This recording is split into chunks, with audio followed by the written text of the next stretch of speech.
Welcome everybody. So excited to be here today. And just as good fortune would have it, I've got Samuel Chong with me. And we were planning on having a UFO UAP themed show.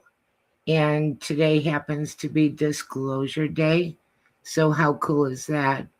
And we're going to get him on here and we're going to unpack that a little bit. And then we're also going to talk about what we were advertising as our topic. So, first of all, I want to say Father Shawn Whittington is a priest with the United States Old Catholic Church. He is also an author. You might know him from a show that was on Travel Channel. Eli Roth presents The Legion of Exorcists. Father Shawn is also the author of 2 books, God, Ghosts, and the Paranormal Ministry, Volumes 1 and 2. I'm Annette Munich, his co-host. I've been sitting in and doing it for him because his wife is very sick, and we do have a GoFundMe, and he does extend his apologies. He'd love to be here with us. He is on extended leave until his family situation gets better. His wife is going to need a lot of care. So we have a GoFundMe. I can put the link in the chat. All of your prayers and your kindness and generosity is extremely appreciated. And thank you so much for that. And again, his apologies that he can't be with us. I am also the owner of Stellium Books. I do have a new book to announce today, which I'm so proud of. It's so sweet. I have a children's book called Miss Fox Teaches the ABCs, and it's absolutely adorable. And that's by Dennis Gager. That book is on Amazon in paperback and Kindle. We might be able to have that on audiobook soon. So I'm really excited about that. And he's getting a lot of great attention for it. It's doing well with the rankings for Hot New Release. And he also had Billy Rabbit Saves the Day. That book did very well. That's also this year for Dennis. And he's up in New York, and he has different programs coming up at libraries, getting a lot of support for these books, and we're really proud of him. So without saying too much more, I'd like to bring on Samuel Chong. And he is a person of a lot of knowledge on a lot of topics. But today we were going to talk about UFO UAP, which again, I'm repeating myself, but it was lucky because it is Disclosure Day. So we have Samuel Chong, and I'm going to bring him on stage. Samuel, welcome. I'm so glad you're here. Just, very thrilled to have you. And we've got everybody in the chat room saying hi. And they're saying prayers for Sharon, which is Shawn's wife. And today is Disclosure Day, which I did not think was going to happen. First of all, we should say about you, you're a lawyer. You do speaking engagements. You talk on numerous topics. You do talk UFO, UAP. You also talk about wellness. You also talk about ancient civilizations and things like that, which I love. And I'm not going to go on about it today, but I do Tai Chi and Qigong. That's what I love. I love how it makes me feel. I love what it's doing for me. It's so much more than just, people think it's an exercise and just do the moves. It's so much more than that. Working with energy and working on your chi and your balance and the gracefulness of the movements and what they mean. I just love it. I love it so much. So I'm really proud of that because I started that a few years ago, and then I didn't really have a reason why I quit, but I did. And then I started doing it again, and this time I'm not going to stop. Do you practice anything like that? And before I turn that over, hello, Linda. Hello, Kara. Michelle, hello. Carrie, how are you doing? Carrie, welcome. Everybody coming in and saying, get the Miss America wave. Hello, welcome. So back to Samuel. Do you practice any of those? Are you I actually practice meditation, which is a very important step towards self healing and also achieving supernatural abilities, according to the Taoist masters in China. And oh I beautiful? studied those Qigong masters and Taoist masters, how they do the things that we cannot do. And they always meditate in the very beginning. Yes, they always meditate and talk about meditating, and that's something that I've not been good at. That's like one of my things. Every week I say I'm going to do it, and I don't. But I think the reason why, like, I can do those guided meditations where you listen to it, but it's hard to think of nothing or next, and it is hard. I have monkey mind. I've got a little monkey on a bicycle all day, all night. Um, so, how would you? Do you have any advice about that? If someone Well, wanted to get into meditation? I think it's just to let everything go, let everything go. Your mind, your body, and you relax your muscles, you relax everything, and just to um, think about that you are part of nature, you're part of the environment, and then you melt with the environment. Actually, Korokov, a Russian doctor or physicist, he studied about a few people who have this kind of telekinesis abilities or like ESP abilities, and they tell him that they first get have to get into a state of existence in which they are part of the environment, part of nature, and then they're able to do whatever they want by focusing their mind, using their concentration power to achieve the things that we cannot achieve. So this is what they do and what they studied. So I think first you have to meditate and you have to concentrate. And actually, this is in the book, The Yoga Prophecy. It talks about how to elevate your spirituality and also to achieve greater powers to do certain things. You have to meditate and then concentrate. I love that, and I'm gonna start doing that. How would you say if I did for 10 minutes every morning that would be enough to be beneficial? Yes, it's going to be very beneficial if you start doing that, if you do that. And actually, when I was teaching or speaking out in India, telling them about the human energy fields, auras, or the human biofields, one person came up to me saying that he was diagnosed of stage 4, late stage cancer, and believed by the doctors to be incurable. What he did was that he sat in the shade and meditated in the morning for 2 hours every day for a few months. And then when he went to the doctor again and his tumors disappeared, and the doctors were very surprised at what he recovered from. So you can imagine that how meditation activates your immune system, starting the self healing process. So I think it can be a very very effective way to improve your health. I love that you said that, and it also makes me think of body, mind, and spirit healing. And I remember reading that cancer can be a manifestation of resentment in your body.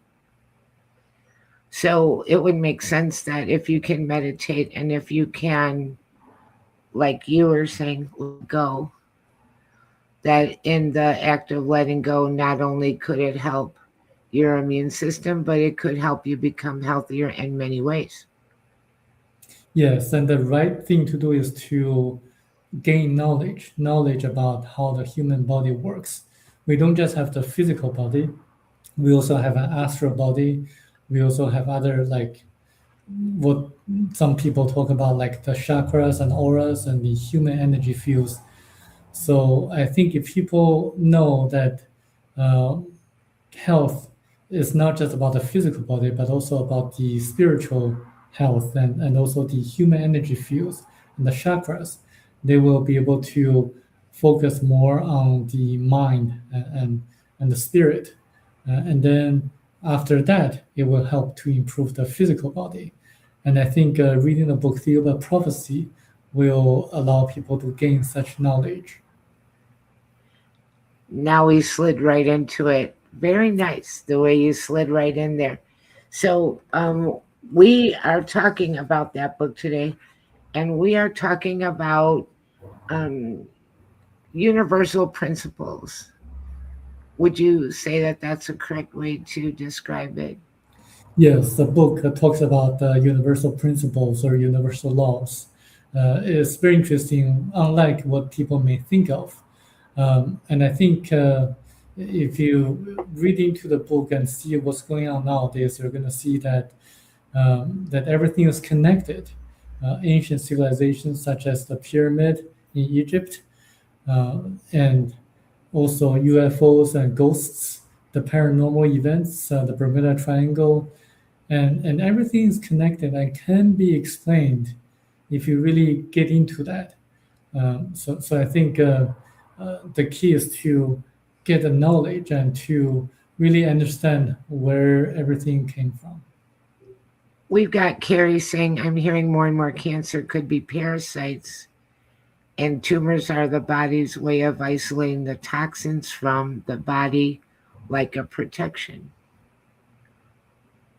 Well, um, yeah, you're absolutely right. And actually, according to Anthony William, the medical medium, cancer is actually caused by the combination of viruses and toxins.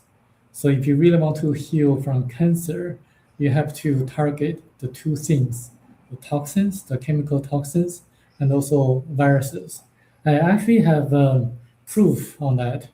I was an interpreter for a meeting between the doctors from China and the doctors in the US on a specific form of cancer. And the doctors in the US tell the doctors in China that a lot of the clinical studies show that some of the antiviral medications are extremely effective against cancer. And also, that shows that cancer is partially caused by viral infections.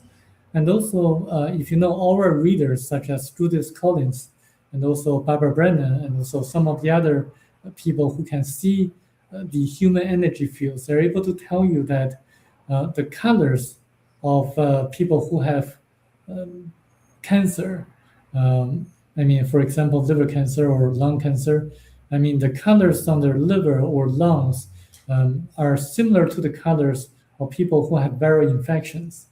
So this is another indirect evidence or circumstantial evidence that shows that cancer is partially caused by viral infections. Of course, you have to cleanse yourself and to get rid of the toxins as well. Right. Um, so back to the book, and I'm wondering, I'll just kind of see if we could tie it in. If you want to give a little bit of the background of the book and how it came to be, and I'm letting him say it because I know I'm going to say it wrong. But is there anything in the book that is kind of health related as far as advice? Yes, the book explains how placebo effect works because your mind affects your chakras, and the chakras affect your auras, and the auras affect your physical body. So this is why certain things happen when someone is depressed or feels anxious. So your mindset is very important to your health. This is in the book Theory of Prophecy, which talks about the author's experience of being taken by the ETs to their planet for 9 days and then came back. He was told by the ETs who, by the way, are highly advanced, um, about where we all came from, who built the Great Pyramid of Egypt, what are ghosts, and also why some people have the ability to communicate through telepathy, and how the universe works, and how everything was created, and where we all came from originally. So the book actually is a revelation of everything that about the paranormal, about everything extraordinary, and everything that people may want to know. Interesting. I love that. And I just copied and pasted the title of the book, which is the full title is Thea Uba Prophecy, The Golden Planet, Abduction to the Ninth Planet, a true report by the author who was physically abducted to another planet. And I put that in the chat and said it out loud for everybody that's listening in on the ground out in NOLA and the Gulf Coast. And also, the author is Michel Desmarquet. Did I say that right? Yes, Michel Demarque. Yeah. And I'm getting this right now off of Amazon. And it's in Kindle paperback and audiobook if anybody's interested, because we're going to be talking about that a lot. And it sounds like a great resource for wisdom. So, okay, correct me where I'm wrong. Basically, where we're starting at is everything is connected, including our phenomenon is connected. Whether it be, would you say ghosts and UFO, aliens, that type, those two types of things are connected, um, or just everything is connected on an energetic level? I mean, everything is explained in the book. And actually, there are a lot of paranormal events on Earth that people talk about. For example, the disappearance of the planes and ships, and sometimes people in the Bermuda Triangle. And also, David Paulides studies the missing 401 cases, the people who hike in the national parks and who just vanish out of thin air. And that can be explained. Uh, and the ET say that this is actually due to the fact that we have portals that connect us to, or our space, to a parallel universe. And this is just a simple explanation of why those people or planes or ships disappear or vanish. And ghosts are also explained in the book, saying that not only do we have a physical body, we also have our astral body. So when we die, when we pass, the astral body leaves the physical body. And because the astral body is composed of electrons, and sometimes within 3 days or so, 81% of electrons will go to our higher self. But what about the other 19% of electrons? They will remain in nature until either the person reincarnates, or whether the electrons are recycled by nature. So what people see are ghosts are actually the 19% of electrons that made of the astral body of the person who just passed. And because electrons contain like there are static forces or energy in the electrons, they resemble the appearance of the person who just passed. And also electrons have memories. So this is why ghosts frequently haunt places they loved or hated. So this is actually explained in the book. I find that to be very logical and very reasonable. So I think this can shed lights to a lot of people. And I've been hearing a lot in the last several years of people talking about interdimensional, especially in the crypto realm. They're saying they think Bigfoot is interdimensional. But other kinds of things, talking about it going in and out of our dimension. Also, that UFO, UAP, back to that subject, that they might not be coming from another planet, but might be able to pass in and out of our atmosphere. Well, I can share with you some of the things I learned. Okay. Uh, the UFOs and UAPs, they are able to come in and out of our universe through a parallel universe, which is interdimensional.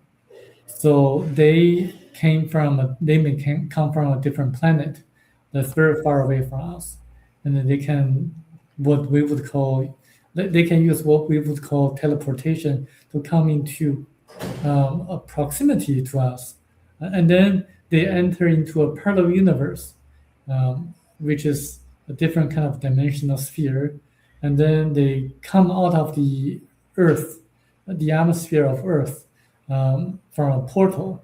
So this is how they appear or disappear from a location in the sky, because that location is actually the entrance of the portal that goes into another dimension or a parallel universe.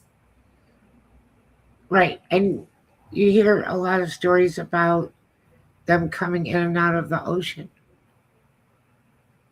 Yes, there are also stories like that as well. Yeah. So, what are the life lessons that are connected with this of higher understanding? And so we have this man named Michel Desmarquet, right? Yes, And he was an abductee. And he came back and he wrote down what he learned, and that's the basis of the book. yes, I'm correct, right? yes, that's right. Well, he learned from the ETs that we, as well as the ETs from different planets, are all the creations of the same creator. So that means God or the creator created everything that we see and experience here today. It created the stars, the planets, animals, plants, and human beings, as well as extraterrestrials on different planets. And our purpose is to, through our physical body or physical experience, to gain spiritual knowledge, to elevate our spiritual awareness or spirituality. So this is our mission on earth, because when we die, we cannot take away any of the material wealth. What we can take away is the spiritual lessons that we learn in our a few decades of time on earth. This is actually the most important thing for us to focus on, not wealth accumulation, not making issues with your neighbors, but to really love one another, just like Christ preached Yeah. before. Follow the teachings of Christ. That's the essence of life. So the earth plane, our life on earth is school, and Yes. we're here to learn, and everything is connected, and a lot of things are just details around the edges that distract us from what we're really here to do. Yes, exactly. And a lot of people may suffer or may experience a lot of challenges, financial issues or health related issues. And a lot of people feel discouraged by that, but I would encourage them to take those as circumstances that would bring valuable experience or lessons to you. If you are given a lot of easy questions to answer or to solve, like 1 + 1 = 2, multiple times and repeatedly, you will not be able to learn a lot. However, from time to time and gradually you're going to have harder or more difficult problems to solve. In that sense, you're going to learn more by being able to solve the challenges or responding to the challenges and solve those problems. So take the challenges in your life as valuable lessons to respond to. And then you're going to learn a lot of spiritual lessons on the way in the process. Right, because it's not just what happens to you, it's how you react to what happens to you. Yes. Yes. And, you know, when people have a lot of challenges and suffering, um, and you might feel like you're depressed and it's breaking you as a person and it's too much. But actually, it's kind of refining you like a diamond, really. You find out that you're tougher than you thought you were. As you get older, when things happen, you can look back and say, wow, all these things happen and I got through them all. I don't need to know how I'm going to get through it, but I will. Um, One foot in front of the other kind of thing. We don't always know how to solve our problems in and of the moment when it happens. Exactly. And I would encourage people to gain knowledge, because once you have the knowledge, once you know how to respond to a certain condition, you will be able to solve the challenges or solve the problems much more easily than if you didn't know the answers, or if you didn't have the knowledge. And I think um, reading books would help you to gain such knowledge. And actually, my life motto is to learn from the best and know everything there is to know, uh, just to help me to navigate everything that I've been going through. Does the book believe in reincarnation? Do we keep coming back many times until we learn the lessons we need to learn? Is it like that? Yes, the book talks about reincarnation, and actually, the author was taken to his past lives. He saw what he was or who he was in his past lives. And I know a lot of Christians or Catholics they probably don't get into this topic quite a lot, but there are a lot of studies by medical doctors like Dr. Ian Stevenson, Dr. Michael Newton, Dr. Brian Weiss, Dr. Raymond Moody. Those doctors, medical doctors, studied the possibility of reincarnation. And in fact, a lot of people in China, India, they know that reincarnation exists. It's only the Christian religion that nowadays doesn't talk about it. But if you study into it, if you look into that, in the ancient times, in the beginning stage of Christianity, people used to believe in reincarnation, and later on, this concept was removed from the Bible. So I think this is something that people should be aware of. There is reincarnation. Heidi says hello. Annette and Samuel, I just got home. Hello, Heidi. We just love Heidi. Well, I think that the idea of reincarnation is just a fascinating one, and you do see um, child prodigies and things like that that seem to actually prove it. How you have a 4-year-old that can play a piano at a concert level, things like this. And I think that's the way that they choose the Dalai Lama. The Dalai Lama is chosen from amongst children, and they're looking for, in particular, the male child that may have the Dalai Lama spirit inside of him. Is that true? Am I Yes, saying that right? it's true. Yes, it's absolutely true. And in Tibetan in the Tibetan culture, and people know that they're going to be reincarnated, and so do most Chinese people, and also the Indians too.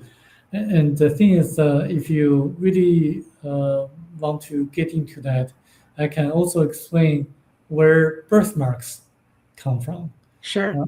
For example, if a person has a birthmark on the shoulder, that could be that in his or her past lives, there was a traumatic event that impacted on the person's shoulder. Um, and this makes logical sense because the impact or the injury would actually also impact the astral body of that person. Right. And when the astral body leaves the physical body, when the person passes or dies, it actually carries the impact of the traumatic event on the shoulder, and then taking the effect or the impact into the next reincarnation, leaving birthmarks on the shoulder. So this is how birthmarks can be explained. Is the impact on the astral body. That's very interesting. Um, I do have a birthmark. I'm the inside of my knee, and my knee is just no bueno. I always have trouble with my knee. It's terrible. I don't know if that's connected. I have met people that have fears of things that nothing, they don't really have a story to tell it to. And I've often thought maybe they're, for example, afraid of water because they drowned in a past life. But in this life, they've had no incident like that, but they have the hesitancy. They almost like some part of your beingness could remember that. Exactly. And I think hypnosis or past life regression may be able to help them to overcome the shadows of the past. Right. Interesting. So, let me see. I want to go back to the book again because there's a list here. The purpose of the universe and our life on Earth. True dangers in life surpassing the atomic destruction. That's interesting. Conscious reincarnation, life after death. Big Bang creation and evolution. Astral travel, telepathy, levitation, development of the mind. There is so much here. Do you want to talk about um, the Great Pyramid?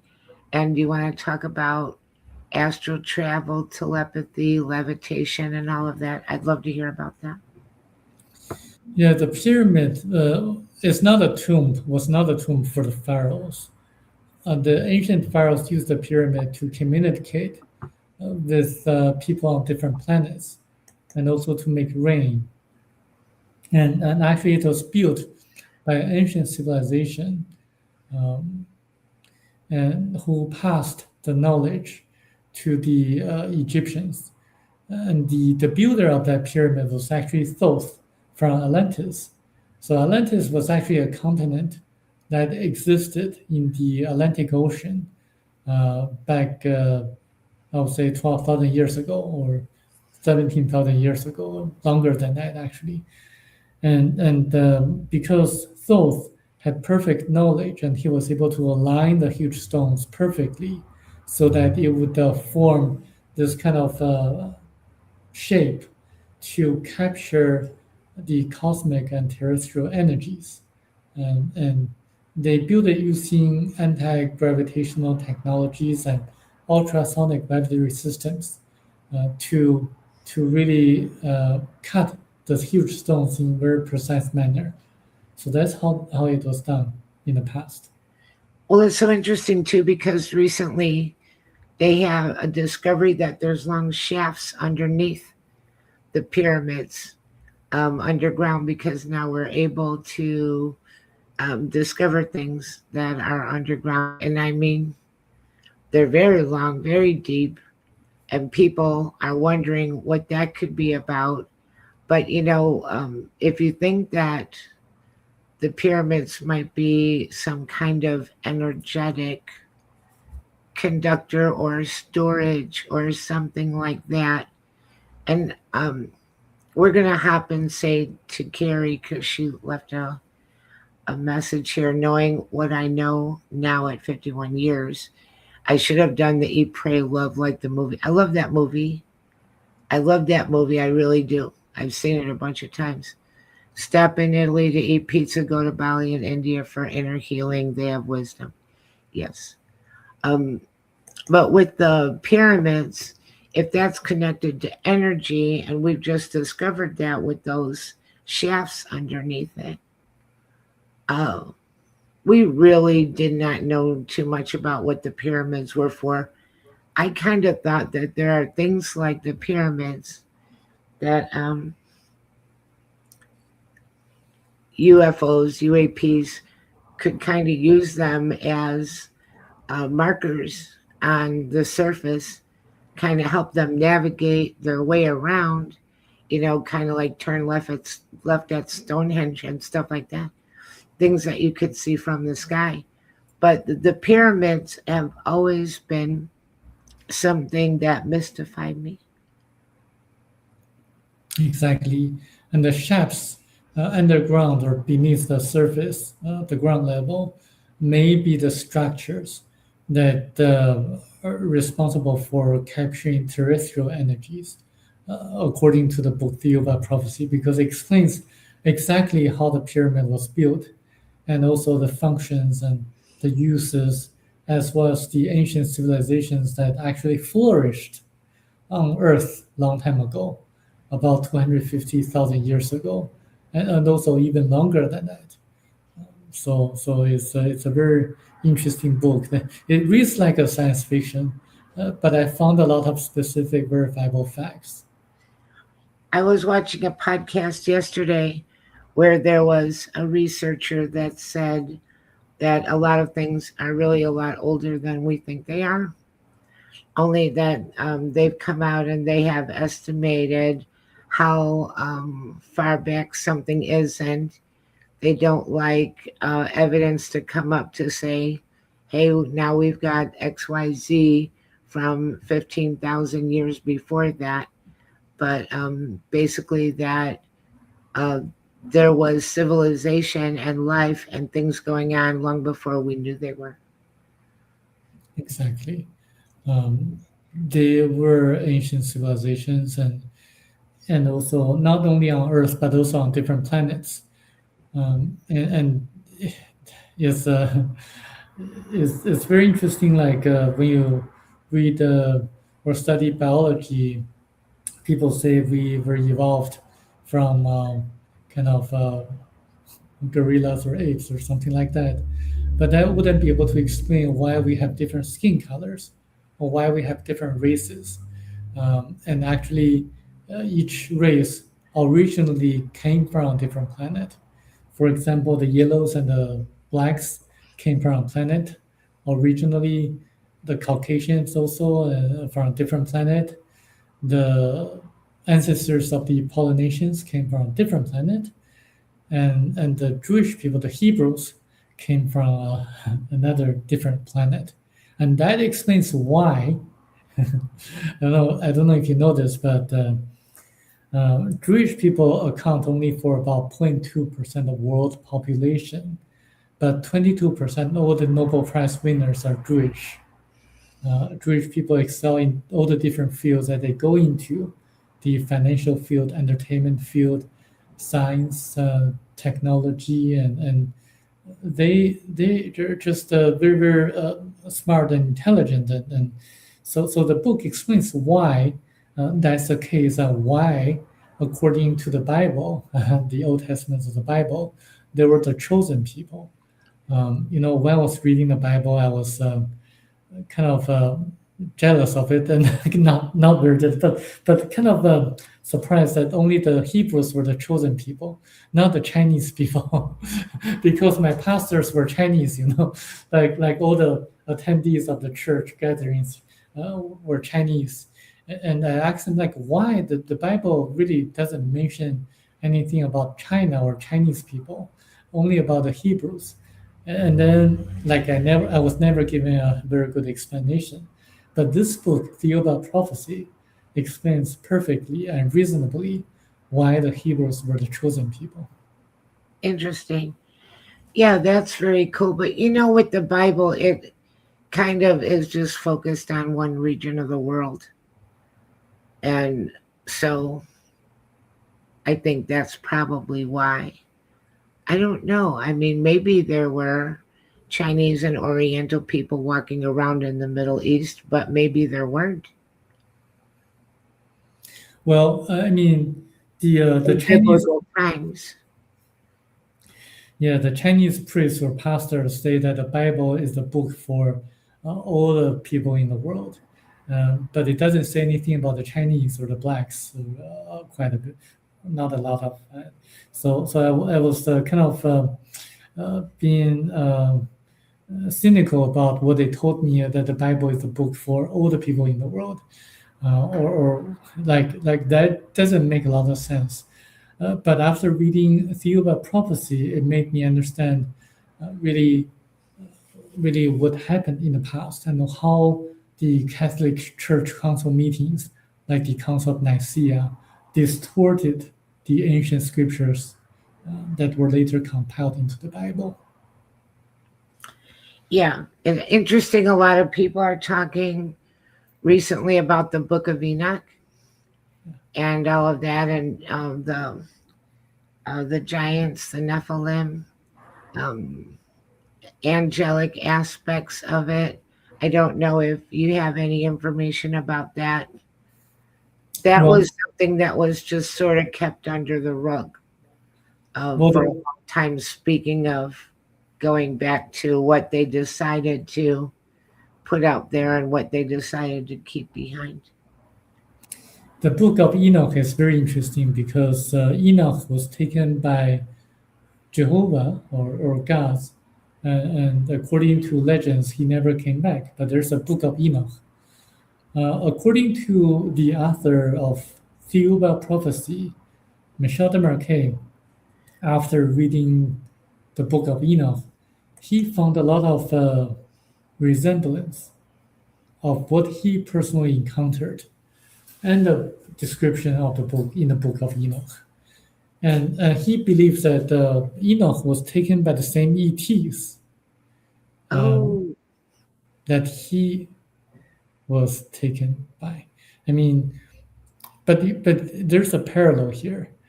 The great grandson of Enoch was Noah. So a few decades later, Noah was told to build an ark.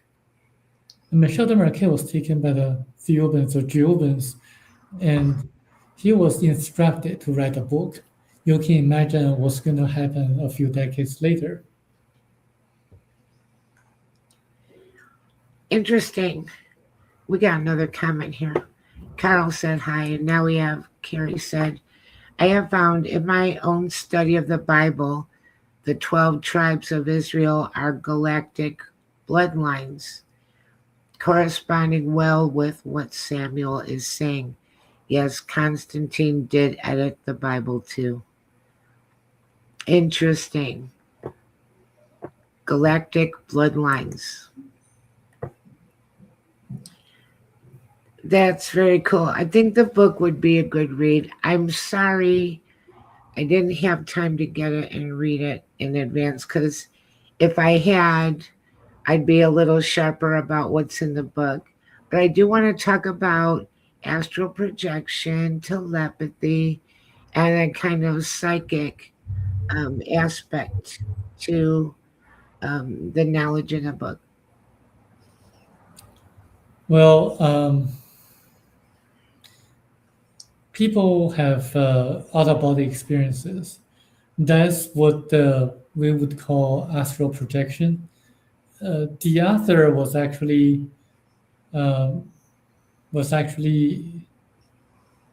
told how that works.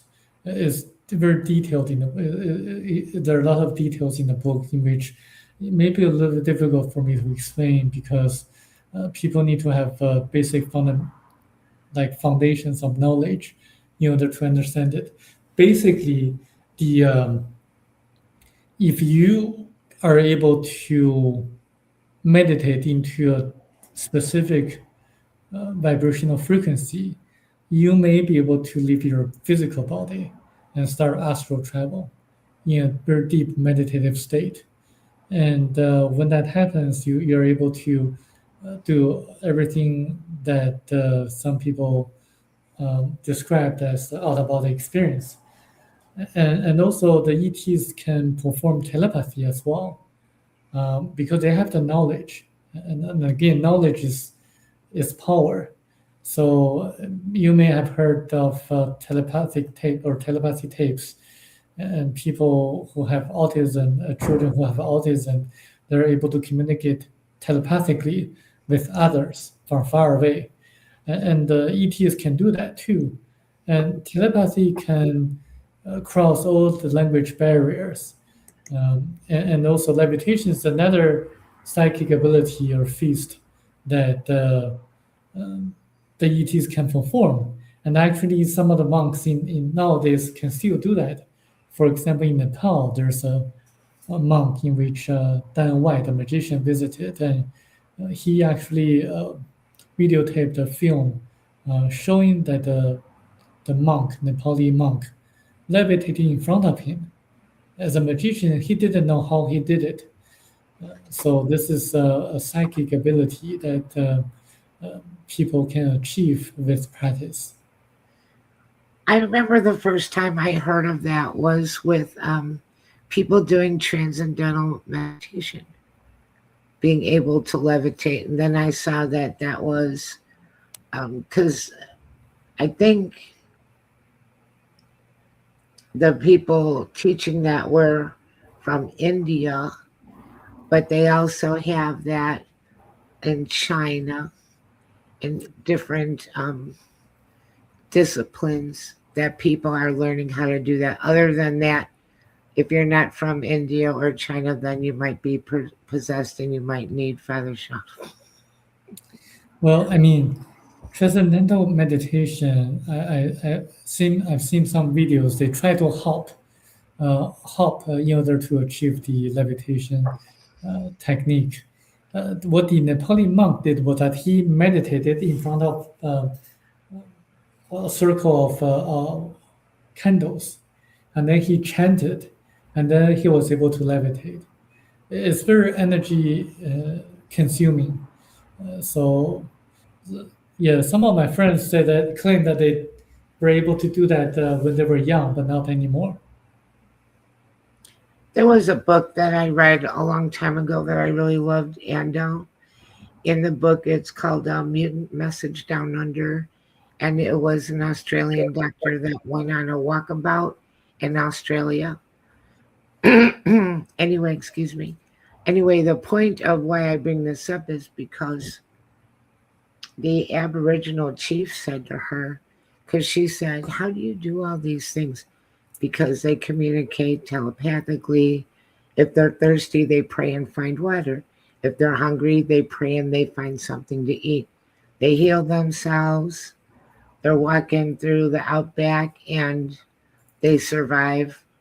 Um, and he said that people are born like that with those kinds of instincts, but he calls people mutants because we've gotten away from, like you're saying, meditation. We've gotten away from spending time outdoors. Our heads are filled with all kinds of things and not focused. And that we actually, the way that we are naturally, we have the instincts that other animals have.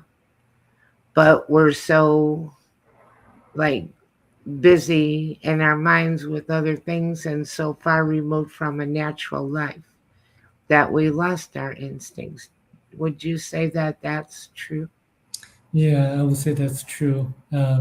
If you go in nature, you're going to recover the instincts that you had before. So that's one of the techniques that the Qigong masters and also the Taoist masters try to tell us. Be in nature.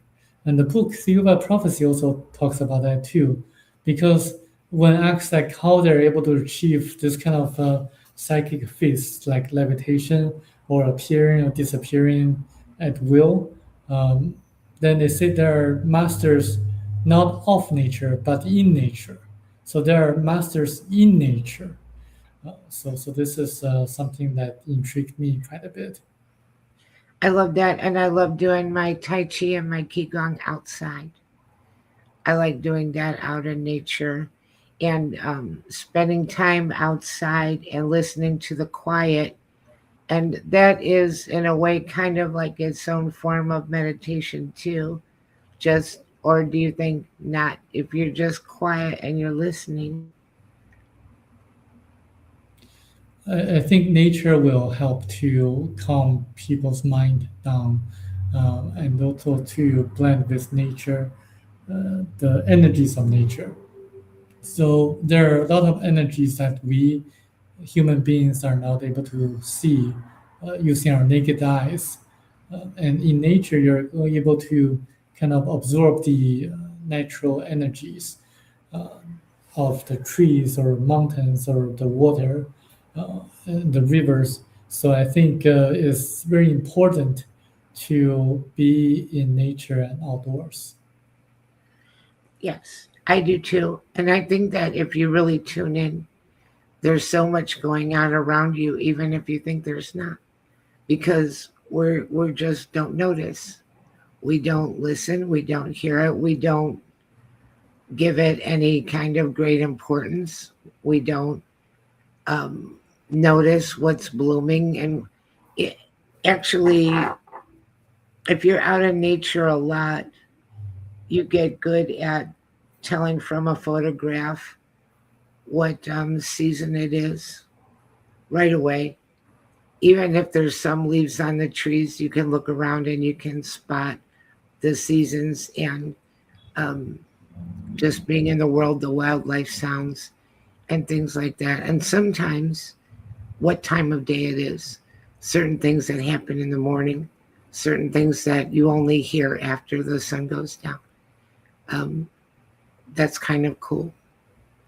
I'm just saying the world is amazing and alive around us, but do we see it? Do we hear it? That's right. There are a lot of energies that the world is very dynamic. For example, we are not able to see X rays, but they exist. So are the gamma rays and infrared. And so there are a lot of energies that have not yet been uh, kind of manifested using modern technologies.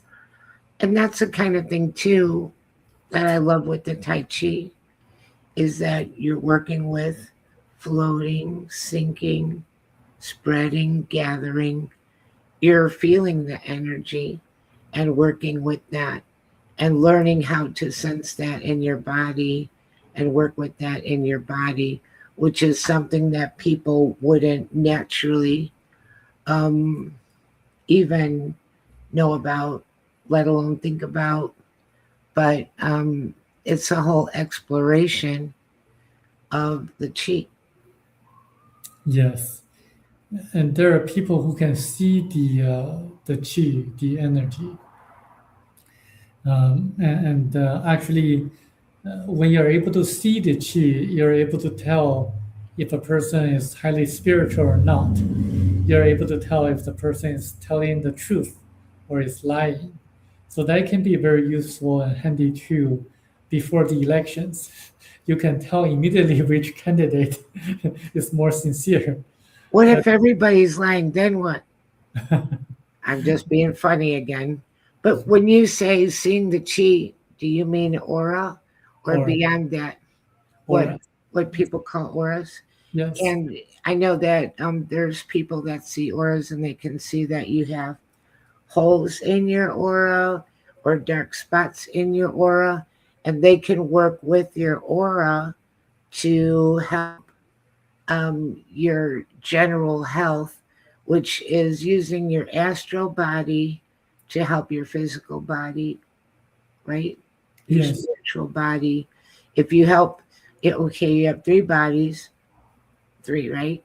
If you help one, you can help the other that way. Very often times. yes. And do you know any good aura readers? No, You know, I do. I know there's a lady called Judith Collins in Sydney, Australia. She can see not only auras but also chakras, which is extremely rare. And she is able to tell you a lot of things that you may not know or you know but others don't know. So she's a very unique lady. that's very cool. What did she learn that or was she born that way? She was born that way. Yeah. Sometimes you find that people that had near death experiences, especially people that had more than one, they have extraordinary abilities from having, I guess, one foot in um, this life and one foot in the other at some point. That's right. A lot of the Qigong masters and Taoist masters can see auras too. So they're able to tell the person's past lives and also what's going to happen in the future, like fortune telling. But they don't, Oh, they don't, yeah, they don't want to intervene with the destiny of the person.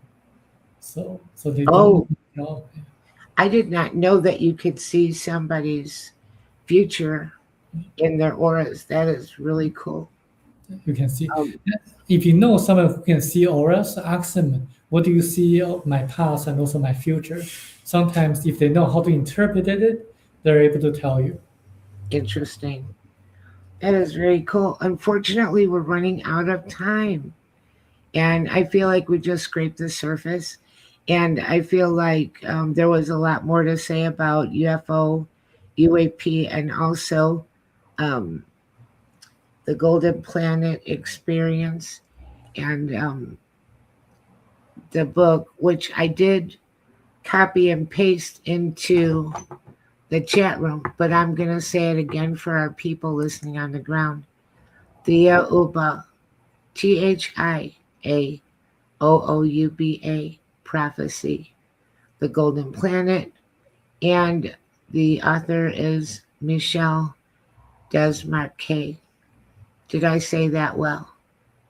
Yes. Yes. And also, Annette, before we go off, I know you have a publisher. If any of your books or the authors would like to engage in cross promotions or Oh, cross marketings with this book, let me know. very interesting. I think that that's a great idea, and it always helps when authors help each other a little bit because getting the word out about books isn't always very easy. And then somebody knows a resource or things that they have tried that have helped and can pass that on to another person. Mm. But I want to say that, oh, Carrie said, lovely chat, Annette and Samuel. Carol is my guest next week. We'll talk about Bigfoot and other things. We'll give Carol a heart. We love Carol. Carol's always good to us. Um, we want to thank everybody at UPRN Talk Radio 107.7 New Orleans, 105.3 FM Gulf Coast. That's also FM in New Orleans. And that I hope everyone stays tuned for Carrie Lynn Shellhorn that's coming up next. And Samuel, did you want to say anything about where anybody could get in touch with you or anything that you have coming up soon? Well, they can find the book on Amazon and Audible, and I'm going to be speaking at some of the conferences later this year. Hopefully, do more of that. But when you have challenges, life challenges, look inside for answers, and that's the way to overcome the difficulties in your life, because the kingdom of God is within you. Jesus says that, and look inside for answers. I love that, and I love St. Francis. And I also think um, when I have difficulties, I don't know if this helps anyone, but I see it as, like he was saying, a challenge. And if I handle myself well, then I think that I passed some kind of a test and now I'm going to get a blessing. Not necessarily a physical present, but you bless yourself by handling things with your higher self to the best of your ability in your challenges in life, and that's how you grow.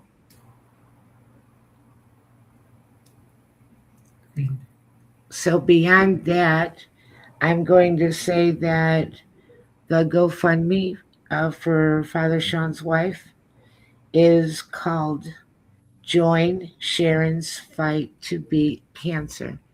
And that is on GoFundMe. And Carl's saying he's looking forward to next week. And people are saying, great show.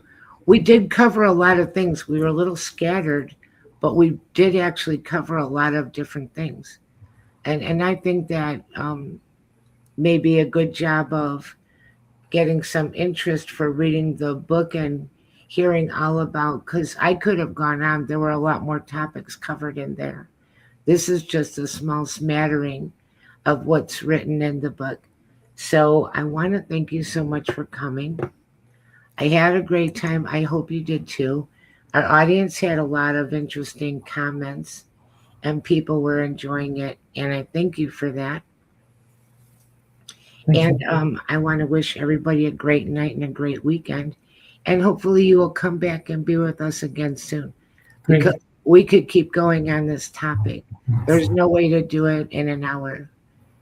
After people finish reading the book, we can have more in-depth conversation. Right. And you can find Samuel on Facebook. If you want to follow him on Facebook and see where he's speaking, what he's doing. Anywhere else that they might be able to find you. You know, if you wanted to keep up with him, you could find him there. So I want to say to everybody, have a great night. Have a great weekend. Thanks for listening. We love you. We love all of our chatters. And we'll see you again next week. Bye-bye.